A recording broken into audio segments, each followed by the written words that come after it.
Hey, Cleaning Nation or owners of cleaning companies, good to have you. We are live in Facebook. And for those of you on the podcast or YouTube, welcome. We are recording this just before Christmas. So Lindsay, for those of you on video, is wearing her Christmas George Clinton shirt, as is her custom. And today we are doing a kind of end of year Ask Me Anything. So if you want to play, you can email support@growmycleaningcompany.com or just join us on the Facebook group live and comment. So Ask Me Anything. I think Lindsay's connected some questions from you guys. What do we got first, sister? Yeah, well, I'm going to keep it with the holiday theme and I'm going to reverse our order here, Mike, if I sent you some questions. I give Mike a heads up usually here. So first question came from Jason, and he said, do you advise keeping our LSAs running all month long, regardless of holidays? That's a great question, Jason. So one of the things is just online marketing tends to get more expensive from Black Friday, right? Basically Thanksgiving to the first of the year, just because there's so many people advertising online. So it's kind of not the, just like at the first of the year, if you work out periodically, all of a sudden the first 2 weeks, like super big, like who are all of these people? And then, by January 23rd, you're square. So something to keep in mind with online marketing. One of the reasons I like having lots of marketing, online, offline. And gosh, we just went through an election here in the States, and boy, you have a 4-year election that's like probably one of the biggest, I don't know, but I'm guessing one of the biggest ad spends ever. You combine that with the time of year, it's like, wow, does advertising get expensive? So first and foremost, you want to just kind of keep a track of the landscape, so to speak. That said, the nice thing about local service ads specifically is most, not all, but most of the Christmas kind of traffic is not going to be service, right? Could be like, hey, come in for a massage for our Christmas special, or, I'm not saying none of it, but a lot of this would be product, right? Or political, or, just things that aren't really, Trump's not advertising on local service ads to my knowledge, nor was Kamala. So all that to say, you definitely want to take a look at the landscape. So, I'm going to answer Jason's question on local service ads, but for everybody, just keep in mind what's going on. And then that's just to mention the advertising landscape, not to mention what's going on in the minds of your client. So the cool thing is with Christmas, we can look at it like, oh, Christmas is going to be tough. Everyone's dealing with home stuff. It's like, great. You think they need more or less cleaning with family in town and extra cooking and kids being home? So that, kind of Christmas bustle, if you're selling time, which I believe we are as owners of cleaning companies, especially on the residential side, not perfect timing. And then on the commercial side, it's like, well, kind of the end of the year, things are winding. Yeah, maybe less advertising, maybe less people are reaching out to kind of get them to switch their services. So all that to say, Jason, you definitely want to be aware of what's going on. And with always, we want to track data and make adjustments accordingly. So it's not so much I'm going to be like, I'm going to change my marketing strategy during the holidays, like with local service ads. I will absolutely track what's going on. And if it's not working, and also I'm going to look at my availability, right? Like with commercials, speed to lead isn't as important, and they're not generally going to be local service ads. The reason I'm hitting residential for this is that's mostly local service ads are typically for residential. If I'm taking a day off, yeah, I don't want to spend a ton of money on marketing when no one's going to answer the phone when they call, right? So yes, I would, I don't say modify my strategy, but I would use the data, both what's going on with the landscape of advertising and what I'm advertising, what's going on in the life of my client, what's going on in the ability of my company to take new clients and deal with leads, and then make kind of the right decision based on that data. I know it wasn't, Jason might have been looking for spend $84 a day up until Christmas and then zero, and we can't give that, but hopefully the concepts make sense. Did I miss anything, Lindsay, or anything you want to add or ask? I don't think you missed anything, and I usually don't do this, but I think it's a good question in the chat. Follow-up question, or marketing in general. Do you think EDDMs are a good marketing tool? This is from Amber. I think I know what she's talking about, but Mike, maybe you know even better than me what EDDMs are. Yeah, EDDM is every day, every door direct mail. Yes. So, Okay. well, I don't know what she's talking about, but Hopefully, Amber, that's it. If not, let I'm us going to know. take a wild guess. Amber wants to know about every door direct mail. So one of the big concepts we teach, and I probably should repeat it more on the podcast, is people focus way too much on the platform. Like 80, 90% of our marketing questions are fill in the blank, every door direct mail, Facebook ads, local service ads, just fill in the whatever blank. But the reality is we got to start with who your client is. So first start there, right? So if it's commercial, no, I wouldn't do every door direct mail. And again, I'm not an expert in every door direct mail by any stretch. But my guess is it's really for large swaths of I'd like everyone in this area to get this thing. And maybe they can be a little particular, but if you got we recommend for commercial, I have a Dream 100. I don't know that you could upload that. But the big thing is you just want to make sure you understand who your client is, where they are, and most importantly, what message will be effective for them. So everyone starts with the platform. Should I do every door direct mail? Should I do telemarketing? Should I do Facebook ads? And the reality is they don't spend any time, or they spend virtually no time on the messaging. And they'll be like, oh, my messaging is great, but it doesn't get any, like, well, how many leads or bids or sales have you got? Well, it's Facebook ads don't work. It's like, well, either your clients are or are not on Facebook, and either they do or do not receive mail. So if they do receive mail, then every door direct marketing or mail would be fine. But most people don't be like, what's the offer, right? What are you offering them? It's like, well, to call and become a customer. It's like, that's not a compelling offer, right? It might be call to get, or I call down for a free estimate. It's like, no one wants an estimate. Everyone knows it's a sales call. Like call to get a free cleaning, or call to get be in a drawing for a free cleaning, or call to find out how to save 20 hours, or, click on this website to figure out how to save 20 hours a month to be with your kids. Or like, you've got to make an offer that they're interested in, and call now for a free estimate is not what they're interested in. Or let me tell you how great I am at cleaning, now call for a free estimate. They're not interested in any of those things. So the big thing is the content. Who are you speaking to? What pain can you speak to? Again, we want to talk about us. We don't cut corners, we clean them. We're the best cleaners. We're the cheapest. We got the best reviews. We do this, we do that. We clean this. We do move in, move outs. And it's all this crap about them. And you're like, nobody calls. We literally had, I forget the name. Someone had sent out thousands of door hangers with not one single response. We had a door hanger with different copy that was effective. He put 45, which is not a good test market. Like, that's nothing. And I think he got 2 at last count, which, that's about 4%. It's a high response rate. So to answer the question, yes, every door direct mail can work, but you got to make sure, as long as your people get the mail. And it's a tough one because there's a lot of junk mail, and they throw a lot away. So you have to have even better marketing. But it really is, what's the offer? What's the message? And if you don't have a message or a call to action that's compelling, it doesn't matter where you put it, it's not going to work. And if you have a super compelling bit of copy with an offer that they feel like they'd have to be dumb to say no to, you can put it anywhere that your customers are. It's going to be effective. So short answer, I wish, and again, I think people just want the silver bullet, right? Like, if I just do every EDDM, then I'm going to be rich. It's like, well, yes, if you send it to the right doors, right? Not every door, but the right doors, because every door is not your, prospective customer.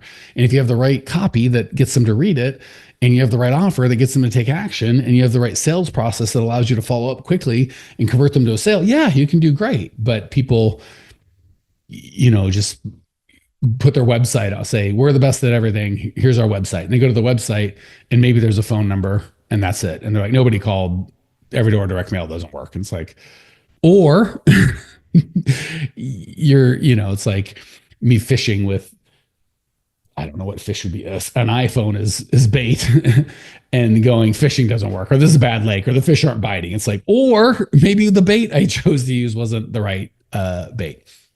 All right, you got me ranting, Lindsay. My apologies. Yeah, rants. No, good rants. I have a follow-up question. Amber did not ask this, but follow up. So Jason ignited this whole situation.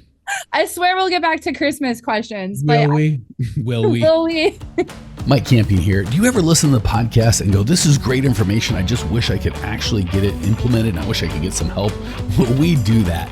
If you would like either myself or my team's help actually coming up with a plan that's specialized to you and your business, because with these podcasts, obviously we have to be very general and we can only go 20 minutes at a time. If you'd like to jump on a call with myself or my team, go to growmycleaningcompany.com/talk.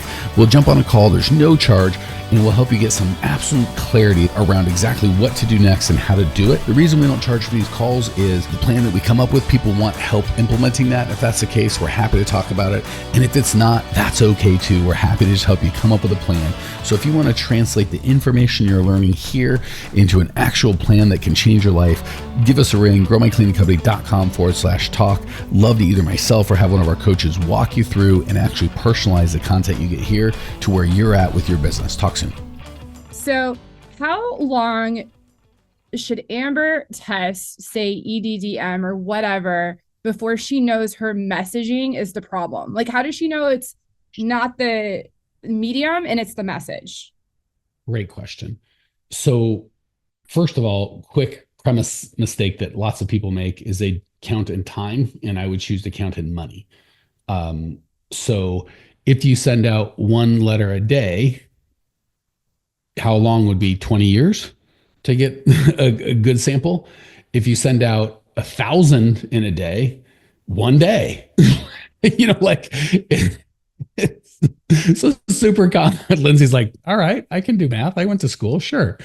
So super common for people to test in time, not money, or to be more units would be more specific, like how many pieces of mail did you send out? So that's one of the things that's tough about direct mail. And I love direct mail because so for online stuff, it's nice because you can get instant feedback. Like it's like just right now, you put $1,000 a day up, $2,000 a day up, you can get feedback daily that's substantial, and you can boom, boom, boom, boom, and make a bunch of changes. The problem is stuff burns out quick, right? Because they see it and they see it and they see it. And, once you show someone an ad 2-3 times, showing it to them 400 times over as opposed to 2 times isn't, when it's the same ad, isn't going to do anything. So you got to change the copy and the creative, and it's just a lot of work. Good news is for direct mail, it's a lot slower, right? Well, if you get something to work on a direct mail piece, especially if you send it to new people all the time, it doesn't burn out as quick. So I like Facebook for testing, right? Let's test the thing there. And then if it works on Facebook, you might have to tweak the offer. Like, so Facebook might be click here, whereas if it's direct mail, it might be call here, right? Like just, you got to use a little bit of common sense in terms of the offer of what they're going to get when they click or call. If it works on Facebook, is probably going to work on telemarketing, face-to-face. Like some of the best salespeople just use some of the good marketing stuff, and good marketers listen to their best salespeople and go, what are you saying that's working one-to-one that I can use one-to-many? So that's really all the difference is. Marketing is one-to-many and sales is one-to-one. So to answer the question, I don't know that I'd test on every door direct mail, because personally, I would want to send out a couple thousand before statistically, if you're really doing direct mail, it might be 10,000 just to test, and then you're going to send hundreds of thousands. But most of us don't have that kind of bandwidth for our little local area.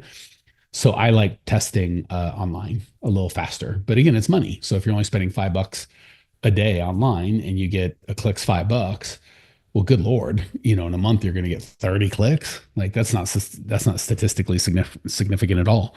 So it's really just, I would want hundreds of opportunities to go out before I made any distinction whatsoever. Like, again, the guy that did the 45 door hangers and got 2, I would never be like, all right, everybody, we've got a 5% conversion rate. Just send these. Like, that's insane. Now, if he sent out 4,500 and got 250, that's goddamn data.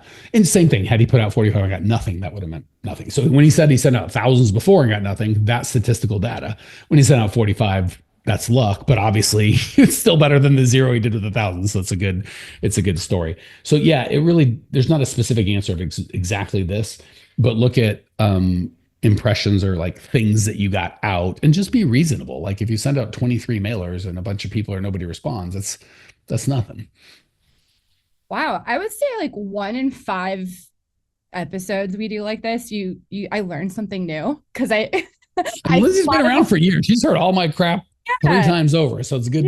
Yeah. The testing online first before you do physical mailers, that wowed me. So you wowed me. Here, I'll give you a story that will help. It's 10 years old now, but for any of you guys or gals that have read the 4-Hour Workweek, Tim Ferriss talked about 4-Hour Workweek, which is huge. And I would say in some part, if not large part, not that it's not a good book, but the title is pretty goddamn good.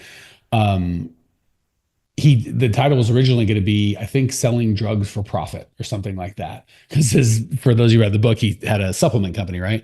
And sound like a good target to me. And this was back, 15 years ago. And I think it was Google ads. I don't know if they had Facebook ads then.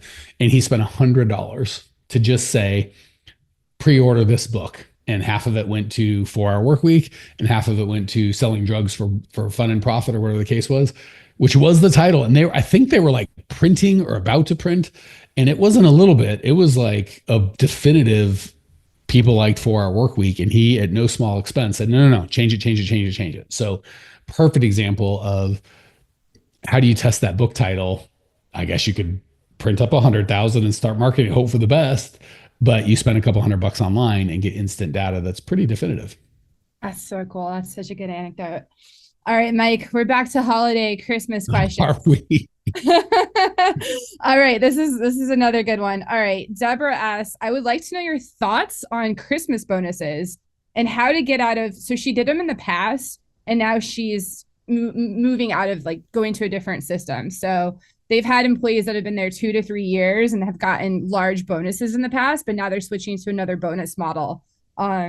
So yeah, what are your thoughts on Christmas bonuses, holiday bonuses? So I think God, it's so tough because I can't remember what I was coaching for the podcast or within. So I feel like we talked about this on the podcast. If we have in the last week, apologies. If we haven't, enjoy. I'm just not a fan of Christmas bonuses for exactly what Deborah says, right? Like once you kind of start it, people are never going to be happy with less or with none. So it's the same or more. And some years you have good years, some years you have bad years. Some years cash is this, some years cash is that. Some years it's employees that have been there a while. Some years there's just too many variables. So I don't like signing up for anything. It's like, well, once you start this thing, that's it. It's hard to get out. And that's where Deborah's at. She's like, I want to get out. I want to get off this ride. So easiest thing, we just don't start giving Christmas bonuses at the beginning, because again, the first one is appreciated. And then after that, it gets to be hand out. Where's my bonus? If any of you guys have kids, you do one nice thing and then they just expect like, oh, we do Chick-fil-A every week, every night, or whatever the case may be. So don't start would be how do I quit crack cocaine? Well, don't start would be the best recommendation. Once you're on it, different kettle of fish. So first of all, and by the way, I love Christmas. So I don't want anyone to think I'm a bah humbug or I'm not. I love, love, love Christmas. Yeah, I know. I feel like a super screwed. Don't you give those sons a gun. So what we did is we still invested the money. We just took it from Christmas bonus. And the other thing is people compare bonuses and compare last year with this year. And just a lot of unintended negative consequences come, which you don't want. So, or I did not enjoy, and I'm guessing you will not enjoy, I should say. So we just took the money and put it into, we coach doing a monthly party. And we'd not always, typically have 2 or 3 bigger parties a year where we put more budget, invited, families and customers and employees and vendors and prospective customers, and really blow it out. And depending on the size of your company, that could be a couple $100, a couple thousands of dollars, or tens of thousands of dollars, depending on just how many head count you want. So the money that we would have otherwise put in a Christmas bonus, we put in the party, and people seem to get more value. That said, for what I think I hear Deborah saying is, well, what do I do? But I don't want to do that anymore. It's kind of if you can't afford it or can't afford it kind of a thing. So if you can afford it, you just don't want to afford it forever. I'm just going to tell them that, hey, team, I know we've been giving Christmas bonuses, and I got to be honest, this year it's going to be tough. And we can't do it every year. And, I just don't want everyone to compare. So going forward, we're going to, this is if you can afford Christmas bonuses. Going forward, we're not going to give them next year. We're going to do a Christmas party instead, but I didn't want this to be a surprise. So we're going to give you a Christmas bonus this year, but this will be the end of this will be that. And I might only say that to the people that have been there more than a year, right? For the newer people, I would just say we don't do Christmas bonuses. We're going to put the money into a party. That's if you can't afford the Christmas bonuses to the people that have been there a year and are expecting it. So you kind of at least set the stage of got you this year, but not next year, which is pretty powerful because they're all, for those of you guys that have hired, more administrative people than cleaners, but they do the whole like, oh, I can come on. You're like, cool, let's get, when do you want to, I want to start it right away. Great, great, great. Oh, but in a month, I've got a wedding I've already committed to. I've got a week off. And you're like, oh yeah, sure. It sounds very reasonable. And it is reasonable. And then a month, they're like, hey, remember that? What you're like, God dang it. I forgot. And you're just like, but you can't be mad at them because like they told me and blah, blah, blah. So it's kind of one of those things you can use it. You can use it against them as opposed to getting screwed by it and just say, hey, so next year, hey guys, like you don't have to bring it up. They'll know, right? So that's how, if you can afford it. And if you can't afford it, I would just tell them like, hey, I love giving Christmas bonuses, but I got to do what's right for the company. And, I'm really more interested in making payroll and having advertising, just making sure we all have jobs is all good. So it's not that I don't love you. It's not that you don't deserve a bonus. It's just, I got to do what's right for the whole team. And if they get mad at that, they're probably not a good fit, right? Like that's a really good indicator, like who's, you know what I'm saying? It is, especially if you're being sincere. Like if you just bought yourself a new Ferrari and, upgraded the office space and you're lying, like obviously you get what you get. But if that's the reality, remember I said, if you can't afford it, just tell them I'm doing the best we can, but I got to protect the company and feed my family and feed everyone's family before we worry about bonuses. Such a good way to navigate it. I love it. Mike, I think that's it for this week. We got some stuff rolling over into next week or whenever we're back. We're definitely not here next week for Christmas. I do know that. Yes, we will not be live Christmas Day. Sorry, we love you guys, but as much as I love the podcast, be with your family, enjoy. So thanks for jumping in. And guys, gals, I'm guessing there's some of you that are like, oh my gosh, I'm dying to get something changed before Christmas, but maybe it's too late or whatever. Let me just encourage you, if you're doing what you're doing isn't getting what you want, do something different. Feel free to take the action you need to get the results that you need, right? And if all we try and do is help owners of cleaning companies all day. So if you get a little, not frustrated, you're like, man, I like the one-to-many conversation, but I would like someone to like talk to me about my situation, what's going on. Feel free to reach out. We love helping owners. We'll do everything we can to help you. Have a great Merry Christmas. We'll talk soon.